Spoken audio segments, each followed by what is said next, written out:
నేర్చుకోవాలనే తపన, ఏదైనా కొత్త విషయాన్ని లోతుగా అర్థం చేసుకోవాలనే ఆసక్తి ఉన్న శ్రోతలందరికీ ఈనాటి లోతైన విశ్లేషణ కార్యక్రమానికి స్వాగతం. ఈరోజు మనం ఒక అద్భుతమైన, ఆసక్తికరమైన మూలాధారాన్ని పరిశీలించబోతున్నాం. అవును, ఇది నిజంగా చాలా విశేషమైన మూలాధారం. ఖచ్చితంగా.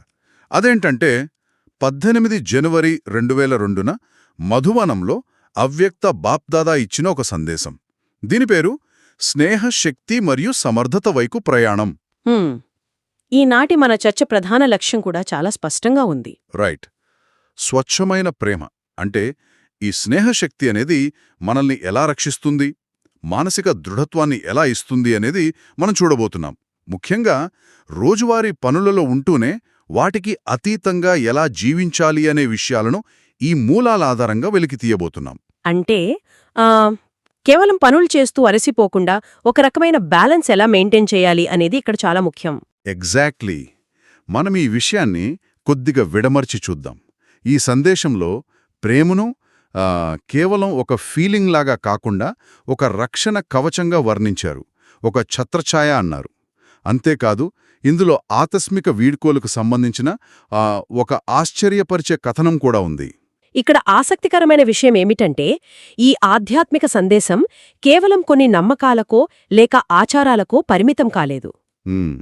కొద్దిగా లోతుగా పరిశీలిస్తే ఇది నేరుగా మనిషి ఆలోచనా విధానాన్ని, అంటే ఒక సైకలాజికల్ బ్లూ ప్రింట్ను ఎలా అందిస్తుందో మనకు అర్థమవుతుంది. అంటే ఒక రకంగా మన మైండ్ ఎలా పనిచేస్తుంది అనేదానికి ఇదొక మాన్యువల్ లాంటిదంటారా? అవును, ఖచ్చితంగా. మనం సాధారణంగా ఎదుర్కొనే వ్యర్థ ఆలోచనలుంటాయి కదా, ఆ ఉప్పెన నుండి బయటపడి సమర్థవంతమైన జీవితం వైపు ఎలా అడుగులు వేయాలి అనేదానికి ఇదొక మానసిక మార్గదర్శి. నిజమే. భౌతిక ప్రపంచంలో ఎన్నో ఒత్తిళ్ల మధ్య మనం ఉంటాం.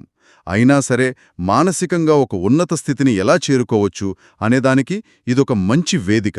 రైట్. అయితే ముందుగా మనం ఈ స్నేహశక్తి లేదా ప్రేమ అనే రక్షణ కవచం గురించి మాట్లాడుకుందాం. మూలాల ప్రకారం పరమాత్మ స్నేహమే ఒక కొత్త జీవితాన్నిస్తుందని, కష్టాలను సులభం చేస్తుందని వివరించారు కదా. అవును. అక్కడ కలకత్తాలోని ఒక స్మృతి చిహ్నం గురించి ప్రస్తావించారు. గంగాసాగరం గురించే కదా. ఎగ్జాక్ట్లీ. గంగాసాగరంలో మునిగిపోవడాన్ని సూచించే ఆ స్మృతి చిహ్నం గురించి చెబుతూ, స్నేహసాగరంలో కేవలం కొద్ది సమయం మునకలు వేయడం కాదు, పూర్తిగా అందులో ఇమిడిపోవాలి అని చెప్పారు. మునకలు వేయడానికి, ఇమిడిపోవడానికి అసలీ రెండింటి మధ్య ఉన్న వ్యత్యాసమేంటి? కేవలం ప్రేమలో ఉండటం వల్ల అడ్డంకులు ఎలా తొలగిపోతాయి అనేది కొంచెం ఆశ్చర్యంగా ఉంది. దీనిని విస్తృత కోణంలో చూస్తే, ప్రేమ లేదా స్నేహం అనేది మాయ నుండి కాపాడే ఛత్రఛాయ. మాయ అంటే ఇక్కడేదో మాయాజాలం కాదు, మరేంటి? భ్రమల.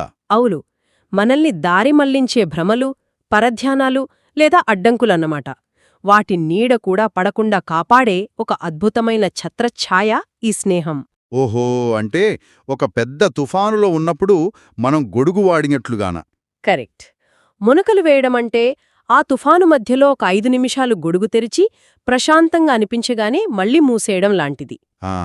అప్పుడు మళ్లీ తడిచిపోతాం కదా, కష్టాలు మళ్లీ మొదలవుతాయి. ఖచ్చితంగా. కాని ఇమిడిపోవడమంటే ఆ ఛత్రఛాయలు నిరంతరం తనతో పాటే ఉంచుకోవడం. సైకలాజికల్గా చెప్పాలంటే, ఒక వ్యక్తి నిరంతరం ఈ సానుకూల భావనలో ఉంటే బయట జరిగే ప్రతికూల సంఘటనలు వారి మానసిక స్థితిని పాడుచేయలేవు. వావ్! అంటే వారు శ్రమ లేకుండా సహజంగానే అడ్డంకులను జయించే మాయాజీతులుగా మారిపోతారన్నమాట. అవును, అదే అసలైన స్నేహశక్తి. ఇది వింటుంటే నాకొక విషయం అనిపిస్తోంది. ఉదయం పూట ఒక అరగంట ధ్యానం చేసి ప్రశాంతంగా ఉన్నామనుకుని ఆఫీస్కి వెళ్లగానే మళ్ళీ ఆ పాత ఒత్తిడిలోకి జారిపోతాం కదా, అది కేవలం మునకలు వేయడం లాంటిదన్నమాట. ఎగ్జాక్ట్లీ. ఆ ప్రశాంతతను రోజంతా ఒక బేస్ లైన్ లాగా కొనసాగించడం ముఖ్యం. సమాచార భారం, విపరీతమైన ఒత్తిడి ఉన్న ఈ రోజుల్లో ఏదైనా ఒక సానుకూల భావనలో నిరంతరం స్థిరపడటం ఎంత అవసరమో ఇది స్పష్టం చేస్తోంది. కానీ ప్రాక్టికల్గా ఆలోచిస్తే మనసు ఎప్పుడూ ఏదో ఒక ఆలోచన చేస్తూనే ఉంటుంది కదా. అవును, అవే వ్యర్థాలోచనలు. ఆ వ్యర్థ ఆలోచనలను ఎలా ఆపాలి? ఇక్కడే మూలాలలో ఒక విచిత్రమైన పదం వాడారు. అదే వ్యర్థాల సమాప్తి సమారోహం. అంటే వ్యర్థ ఆలోచనలకు ఒక వీడ్కోలు పార్టీ ఇవ్వడం గురించి చెప్పారు. ఇది నిజంగా ఒక అద్భుతమైన మానసిక ప్రక్రియ. వ్యర్థాలోచనలను ముగించడం గురించి చెబుతూ ఒక బలమైన పిలుపునిచ్చారు. ప్రపంచంలోని ఆత్మలందరూ శక్తులు లేక ఖాళీగా వికారులుగా మారిపోయారని, వారికి విముక్తిని ప్రసాదించే మాస్టర్ ముక్తిదాతలుగా మారాలని చెప్పారు. మాస్టర్ ముక్తిదాతలు అంటే ఇతరులకు విముక్తినిచ్చేవారా? అవును, ఇదొక ముఖ్యమైన ప్రశ్నను మన ముందుంచుతోంది. ఇతరులకు సుఖశాంతులు ఇవ్వడం ద్వారా మన స్వంత చిన్న చిన్న సమస్యల నుండి మనం స్వతహాగానే ఎలా విముక్తులవుతాము అని ఆలోచించాలి. ఇది కొంచెం కాంట్రడిక్టరీగా లేదు? నా సమస్యలు నాకున్నాయి కదా, నేను ఇతరులకెలా సహాయం చేయగలను అని ఎవరైనా అనుకోవచ్చు. మానసిక శాస్త్ర కోణంలో చూస్తే మనిషి ఎప్పుడైతే తన స్వంత కష్టాల చుట్టూ మాత్రమే ఆలోచిస్తుంటాడో మెదడులోని స్ట్రెస్ రెస్పాన్స్ విపరీతంగా పెరిగిపోతుంది. చిన్న సమస్య కూడా ఒక పర్వతంలా కనిపిస్తుంది. నిజమే, మనం దాని గురించే పదే పదే ఆలోచిస్తాం కాబట్టి. కాని ఎప్పుడైతే ఒక వ్యక్తి తన దృష్టిని బయటకు మళ్లించి ఇతరులకు సహాయం చేయడం లేదా వారికి శాంతిని ఇవ్వడం అనే ఆ మాస్టర్ ముక్తిదాత పాత్రలోకి వెళ్తాడో ఆటోమేటిక్గా మనసు విశాలమవుతుంది. భలే ఆసక్తిగా ఉందిది. అంటే మన సొంత కష్టాలను, అనవసరపు ఆలోచనలను వదిలించుకోవడానికి వాడిన అల్టిమేట్ లైఫ్ హ్యాక్ ఏమిటంటే మన సమస్యలను పక్కన పెట్టి ఇతరులకు సహాయం చేయడమే అనమాట. అవును, ఒక రకంగా ఇది మన ఇగో మీద రివర్స్ సైకాలజీ ప్లే చేయడం లాంటిది. ఇతరుల పట్ల సేవాభావాన్ని పెంచుకోవడం వల్ల మన మనసుకు అదే ఒక పెద్ద హీలింగ్ ప్రాసెస్లాగా పనిచేస్తుంది కదా. కన్నా ఇతరుల పట్ల సానుకూల దృక్పథంతో వ్యవహరించడం అనేది చాలా సులభమైన మార్గం. ఇక ఈ సందేశంలో కథలను ఇష్టపడే నాలాంటి వారిని ఎంతగానో ఆకర్షించిన ఒక సంఘటన ఉంది. అదే ఆకస్మిక నిష్క్రమణకు సంబంధించిన విషయం. బ్రహ్మాబాబా గురించి పిల్లలు చేసిన ఫిర్యాదు కదా. అవును, చాలా మధురమైన ఫిర్యాదు. మీరు చెప్పకుండా ఇంత త్వరగా ఎందుకు వెళ్ళిపోయారు, కనీసం సెలవు తీసుకోకుండా ఎందుకు వెళ్లారని అడిగినప్పుడు శివబాబా ఇచ్చిన సమాధానం చాలా లోతైనది. ఏమని సమాధానమిచ్చారు? బాబా ఏమన్నారంటే, ఒకవేళ నేను మిమ్మల్ని సెలవు తీసుకుని రమ్మని చెప్తే మీరు తండ్రిని వదిలేవారా లేదా తండ్రి మిమ్మల్ని వదిలేవారా అని అడిగారు. అసలు ఈ సంఘటన వెనుక ఉన్న ఆంతర్యమేమిటి? కళ్ళెదురుగా ఉన్నా కూడా ఇరువైపులా ఎందుకు నిశ్శబ్దంగా ఉండిపోయారు? ఇక్కడే అర్జునుడే స్మృతి చిహ్నాన్ని ఈ సంఘటనకు చాలా అద్భుతంగా అనుసంధానించారు. అర్జునుడి అంతిమ స్థితి నష్టోమోహ. నష్టమోహ అంటే వ్యామోహాన్ని పూర్తిగా వదిలేయడమే కదా. అవును, ఎమోషనల్ అటాచ్మెంట్ను జయించిన స్థితి అది. ఎవరైనా మనకు అత్యంత ప్రియమైన వారు దూరమవుతున్నప్పుడు ఆ విషయం ముందే తెలిస్తే ఆ బంధాన్ని తెంచుకోవడం అనేది మానసికంగా ఎంతో కష్టమైన పని. ఖచ్చితంగా. ఆ ఆకర్షణ ఇద్దరినీ కట్టిపడేస్తుంది. అందుకే ఎదురుగా ఉన్నా సరే ఇరువైపులా నిశ్శబ్దంగా ఉండటం జరిగిందనమాట. అవును, ఇదంతా ఎందుకు జరిగిందంటే సమయానికి అనుగుణంగా అవ్యక్త రూపంలో, అంటే కంటికి కనిపించని రూపంలో మరింత వేగంగా సేవ చేయాల్సి రావడం వలనే. ఓహో, అంటే భౌతికమైన పరిమితులను దాటి మరింత వేగంగా చేరువవడానికే ఈ ఆకస్మిక వీడుగోలు జరిగిందనమాట. కాని సాధారణ జీవితంలో ఇలాంటి ఊహించని మార్పులొస్తే మనుషులు చాలా తీవ్రంగా డిస్టర్బ్ అవుతారు కదా. దానిని ఎలా ఎదుర్కోవాలి? దానికి సమాధానమే ఈ మూలాలలో చెప్పిన వా డ్రామా వా అనే తత్వశాస్త్రం. వా డ్రామా వా వినడానికి చాలా బావుంది. అవును, ఆధునిక సైకాలజీలో, ప్రత్యేకించి డయలెక్టికల్ బిహేవియర్ థెరపీలో రాడికల్ యాక్సెప్టెన్స్ అనే ఒక భావన ఉంది. జీవితంలో జరిగే వాస్తవాలతో పోరాడటం వల్ల ఎంతో మానసిక క్షోభ కలుగుతుంది. అంటే ఇది నాకే ఎందుకు జరిగింది అని పదే పదే ప్రశ్నించుకోవటం లాంటిదా? ఖచ్చితంగా. ఎప్పుడైతే జీవితంలో ఊహించని మార్పులొస్తాయో వాటిని ఎదిరించడం కన్నా వాహ్ డ్రామా వావ్ అంటూ మనస్ఫూర్తిగా అంగీకరించాలి. అలా చేస్తే మెదడులోని ఎమోషనల్ రెసిస్టెన్స్ వెంటనే ఆగిపోతుంది. మనకర్థంకాని ప్రతి ఆకస్మిక మార్పు వెనుక ఒక పెద్ద ప్రయోజనం దాగి ఉంటుందని అంగీకరించడం ద్వారా మన ఎనర్జీ చాలా ఆదా అవుతుందన్నమాట. అవును, అదే రాడికల్ యాక్సెప్టెన్స్. నాకే ఎందుకిలా జరుగుతోంది అని బాధపడే బదులు వా ఈ నాటకంలో ఎంత గొప్ప మలుపు అనుకోవటం ఈ మార్పు ఆలోచనా విధానంలో ఎంతో తేలికదనాన్ని ఇస్తుంది. నిజమే. సరే, ఇప్పుడు ఈ మూలాలలో ఉన్న మరో కీలకమైన విభాగం వైపు వెళ్దాం. సమర్థవంతమైన రోజును గడపడానికి 3 అద్భుతమైన అభ్యాసాల గురించి సూచించారు. మనసా వాచా కర్మణ వీటి గురించే కదా. అవును, మనసాలో నిరాకారి, వాచాలో నిరహంకారి, కర్మణాలో నిర్వికారి. అంటే మనసులో ఆకారరహిత స్థితి, మాటలో అహంకారం లేకపోవడం, చేతలలో వికారాలు లేకపోవడం. క్షణంలో సాకారంలోకి వచ్చి పనులు చూసుకోవడం, మళ్లీ మరుక్షణమే నిరాకారంలోకి వెళ్లడమనే అభ్యాసాన్ని ప్రస్తావించారు. కానీ ఒక్కసారి ఆలోచిద్దాం, ప్రాక్టికల్గా రోజంతా పనుల ఒత్తిడిలో ఉన్నప్పుడు ఇది ఎలా సాధ్యం? మీరొక ఉదాహరణ చెప్తే బావుంటుంది. సపోజ్ మనం విపరీతమైన ట్రాఫిక్లో చిక్కుకున్నామనుకుందాం. అలాంటప్పుడు క్షణంలో ఒక స్థితి నుండి మరో స్థితికి మారడం ప్రాక్టికల్గా వర్కౌట్ అవుతుందా? ఈ ప్రశ్న చాలా ముఖ్యమైనది. దీన్ని సాధించాలంటేనే ఈ భాగంలో చెప్పిన కరావన్ హార్ అనే భావనను లోతుగా విశ్లేషించాలి.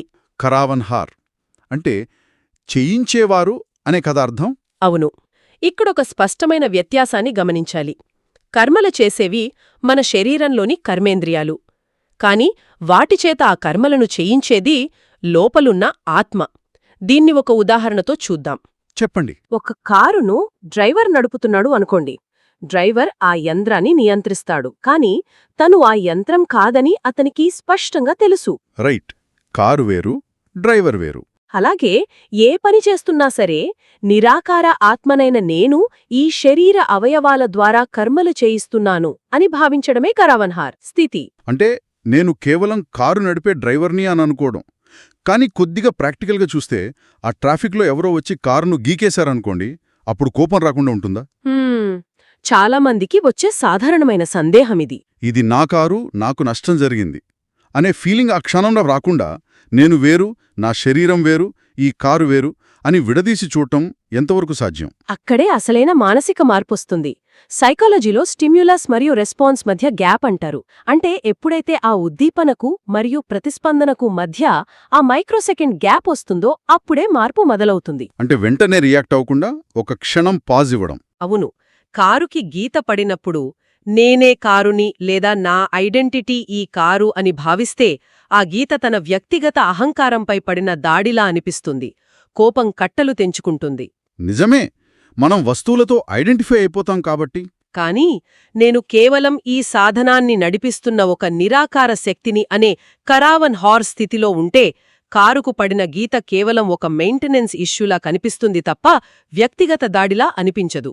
వావ్, ఇది చాలా అద్భుతమైన పాయింట్. అంటే దీనర్థం నిర్లక్ష్యంగా ఉండటం కాదు గదా? అస్సలు కాదు.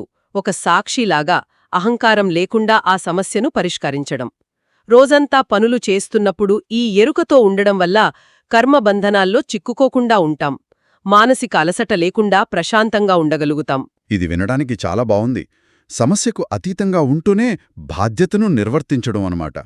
ఇది ఎమోషనల్ బర్నౌట్ నుండి తప్పించుకోవడానికి ఒక గొప్ప మార్గం. ఖచ్చితంగా. ఇక మన చివరి విభాగానికొద్దాం.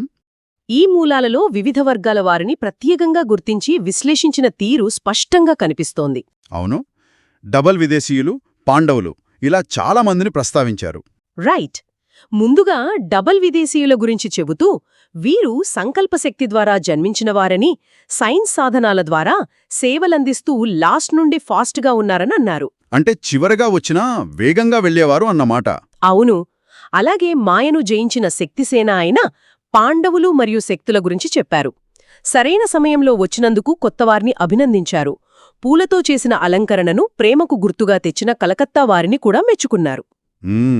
ఇంకా టీచర్ల గురించి కూడా చాలా బాగా చెప్పారు. అవును, టీచర్ల ఫీచర్స్ అంటే ముఖ కవళికలు ఇతరుల ఫ్యూచర్ను సాక్షాత్కారం చెయ్యాలని చెప్పారు. మధుబన్ నివాసులను ఆత్మిక ఛాన్సలర్లు అన్నారు.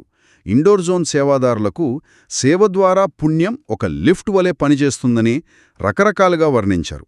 అసలు ఇన్ని విభిన్న వర్గాలను ఎందుకు ప్రత్యేకంగా ప్రస్తావించినట్లు? ఇవన్నీ కూడా ఒక విశాల దృక్పథాన్ని, అంటే ఒక బిగ్గర్ పిక్చర్ను మనకు చూపిస్తున్నాయి. ఇది కేవలం పేర్లను చదవడం కాదు. మరేంటి దీని వెనుకొన్న ఉద్దేశమేంటి? ఒక పెద్ద కమ్యూనిటీలో విభిన్న నేపథ్యాలున్న వ్యక్తులు ఒకే లక్ష్యం వైపు ఎలా పయనిస్తున్నారో, వారి పాత్రలు ఎలా ప్రత్యేకమైనవో చూపిస్తుంది. ఉదాహరణకు టీచర్ల గురించి మాట్లాడుతూ వారి ఫీచర్స్ ఫ్యూచర్ను చూపిస్తాయి అని చెప్పడం వెనుక ఒక సైకలాజికల్ ఇంపాక్ట్ ఉంది. ఎలాంటి ఇంపాక్ట్ అంటారు? ఒక మార్గదర్శకుడి ముఖంలో ఉండే ప్రశాంతత లేదా వారి నడవడిక నేర్చుకునే వారిపై ఎంత లోతైన ముద్ర వేస్తుందో ఇది వివరిస్తుంది. మనం ఎవరి దగ్గరైనా నేర్చుకుంటున్నప్పుడు వారి ప్రవర్తనే మనకి ఇన్స్పిరేషన్ కదా. ఎగ్జాక్ట్లీ. అలాగే సైన్స్ సాధనాలను వాడే విదేశీయులేనా లేదా కేవలం తమ సేవ ద్వారా పుణ్యాన్ని జమ చేసుకునేవారైనా అందరికీ ఈ ప్రయాణంలో ఒక ప్రత్యేకమైన స్థానముందని ఇది స్పష్టం చేస్తోంది. ప్రతి ఒక్కరి పద్ధతి విభిన్నమైన గమ్యం ఒక్కటే కదా. అవును. వైవిధ్యమైన సమాచారాన్ని ఒకే స్నేహమనే దారంతో ఎలా సమన్వయం చేసుకోవాలో ఈ గుర్తింపులు మనకు నేర్పుతాయి. అంటే ఎవరెక్కడి నుండి వచ్చినా వారి సామర్థ్యాలు ఏవైనా సరే ఈ సమర్థత వైపు ప్రయాణంలో అందరికీ ఒక రోలుందన్నమాట. ఇది నిజంగా అందరినీ కలుపుకుపోయే ఒక అద్భుతమైన విధానం. ఖచ్చితంగా అండి. ఈరోజు చర్చ మనందరికీ ఎన్నో ఆసక్తికరమైన కోణాలను పరిచయం చేసింది. మనం కార్యక్రమం ముగింపు దశకు చేరుకున్నాం. ఈ లోతైన విశ్లేషణలో మనం ప్రధానంగా చర్చించిన ముఖ్యాంశాలను ఒక్కసారి సంక్షిప్తంగా గుర్తుచేసుకుందాం. తప్పకుండా. ముందుగా, స్వచ్ఛమైన స్నేహం లేదా ప్రేమ అనేది కేవలం ఒక భావోద్వేగం కాదు, అది మాయ నుండి కాపాడే ఒక అభేద్యమైన ఛత్రఛాయ అని తెలుసుకున్నాం. గంగాసాగరంలో ఇమిడిపోవడం అనే ఉదాహరణ ద్వారా మనం దీన్ని చూశాం. అవును.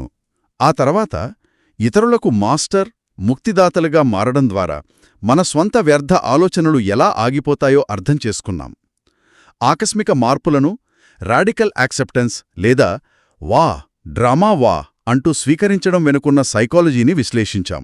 ఇక చివరిగా కరావన్హార్. రైట్. అన్నింటికంటే ముఖ్యంగా కరావన్హార్ అనే ఆ చేయించేవారి స్థితిలో ఉంటూ రోజువారీ పనులు చేయడం వల్ల కలిగే లాభాలను చర్చించుకున్నాం. వ్యక్తిగతంగా ఈ చర్చ ద్వారా జీవితాన్ని, మనం చేసే పనులను చూసే కోణంలో నాకొక కొత్త స్పష్టత వచ్చినట్లు అనిపిస్తోంది. నిజమే. ఇలాంటి విషయాలను లోతుగా విశ్లేషించడం వల్ల మన థాట్ ప్రాసెస్లో ఎంతో క్లారిటీ వస్తుంది. ముగించే ముందు ఒక లోతైన ఆలోచనను ఇక్కడ వదిలివెళ్లాలనుకుంటున్నాను. చెప్పండి. మనస్సునొక చేయించే శక్తిగా, అంటే కరావన్హార్గా, శరీరాన్ని కేవలం ఒక పనిముట్టుగా లేదా సాధారణంగా పరిగణించినట్లయితే రోజువారీ జీవితంలో ఎదురయ్యే అత్యంత కష్టమైన, విపరీతమైన ఒత్తిడితో కూడిన పనులు ఒక వ్యక్తిగత భారంగా అనిపించువు. అంటే మనమీద మనము ఆ భారాన్ని వేసుకోమన్నమాట. అవును. అవి లోపల ఉన్న ఒక తటస్థ పరిశీలకుడు, అంటే ఒక ఆబ్జెక్టివ్ అబ్జర్వర్ చేయిస్తున్న సాధారణ కర్మలుగా మారిపోతే మానసిక ఒత్తిడి స్థాయిలు ఎంతగా తగ్గిపోతాయో ఒక్కసారి ఊహించుకోండి. వింటుంటేనే చాలా రిలాక్సింగ్గా అనిపిస్తోంది. మనలను మనం కేవలం ఒక సాధనంగా చూసుకోవడం వల్ల వచ్చే ఆ స్వేచ్ఛను, ఆ తేలికదనాన్ని అనుభూతి చెందడం ద్వారా జీవితంలోని క్లిష్ట పరిస్థితులను సైతం ఎంతో సులభంగా ఎదుర్కోవచ్చు. ఈ ఆలోచనతో ఈ రోజును ముందుకు తీసుకెళ్దాం. దీనిపై అందరూ లోతుగా మననం చేద్దాం. తప్పకుండా. ఎంతో లోతైన సబ్జెక్టును చాలా తేలికగా విశ్లేషించినందుకు ధన్యవాదాలు. మరో అద్భుతమైన విశ్లేషణతో మళ్ళీ కలుద్దాం.